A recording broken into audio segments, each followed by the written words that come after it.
Playoffs race నుంచి తప్పుకున్న హైదరాబాద్ చివర్లో joule విదిల్చింది. కోల్కతాతో జరిగిన మ్యాచ్లో చెలరేగి ఆడింది. దీంతో వరుసగా 3వ విజయం సాధించి సీజన్కు టాటా చెప్పింది.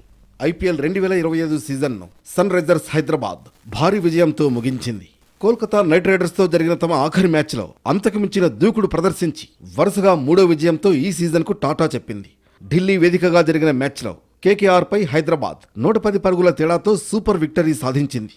హెన్రిచ్ క్లాజెన్ 39 బంతుల్లో మెరుపు శతకం బాదడంతో సన్ రైజర్స్ 3 వికెట్ల నష్టానికి 278 పరుగుల భారీ స్కోర్ చేసింది. ఈ కొండంత లక్ష్య ఛేదనలో 18.4 ఓవర్లలో 168 పరుగులకు ఆలౌట్ అయింది కేకేఆర్. మనీష్ పాండే 37 పరుగులతో టాప్ స్కోరర్గా నిలిచాడు. సన్ రైజర్స్ బ్యాటర్లలో క్లాసెన్ శతకానికి తోడు ట్రావిస్ హెడ్ బౌండరీలతో విరుచుకుపడ్డాడు. 76 పరుగులతో దుమ్ము రేపాడు. అభిషేక్ శర్మ క్రీజులో ఉన్నంతసేపు మెరుపులు మెరిపించాడు. ఇషాన్ కిషన్ రాణించాడు. కోల్కతా బౌలర్లలో సునీల్ నారాయణ్ 2, వైభవ్ అరోరా 1 వికెట్ పడగొట్టారు.